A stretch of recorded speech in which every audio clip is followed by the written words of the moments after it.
Do you ever want to fight Dana White?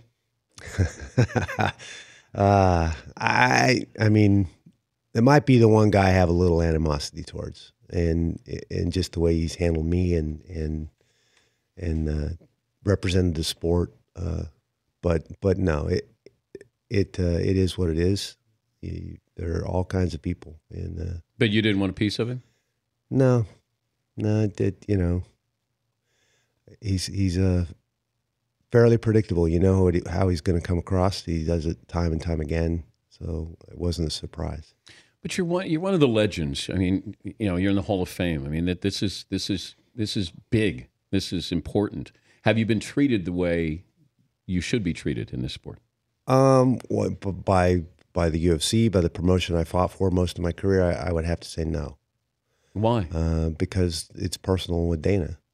I've never. Were you too big? I think I was one of the only guys, or the first guy, to stand up, had representation and management that understood what ancillary rights were and all these things that they're sliding into these contracts, and we fought for that stuff, and they didn't like it. I was never one of the boys, never one that would just sign it all over and let them do whatever they wanted. I wanted to control my own destiny. I saw myself as a brand and fought hard for some of that stuff, and they didn't like that. If Dana White walked in here right now, I would. It would be interesting to see how he would come across. It would really kind of depend on his demeanor, because I don't really have an issue with him. He's got an issue with me and me trying to take care of my career and do the things I need to do. But even now, when you're not fighting, yeah, he still has a problem with you. Yeah, absolutely. Why? I couldn't answer that. I can't speak for him. Why don't you just say, let's get in the octagon here and settle this once and for all?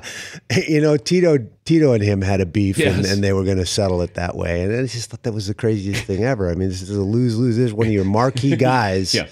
If you beat him, that's true. what does that do for your brand? And even if he wins, who did he beat up? He beat up a 50-something executive. That's true. It was a lose-lose. But now you guys are about the same age, you and Dana, aren't you? I think I'm a little older than he is, actually. How long would Dana White last with you in the octagon? Dana's a very good boxer. And I know that he's done some training in jiu-jitsu and stuff now since they've taken over the brand in 2000. So, I mean, I don't know what kind of shape he's in now. I think I could probably, I don't think he'd last around in a real fight. Yeah.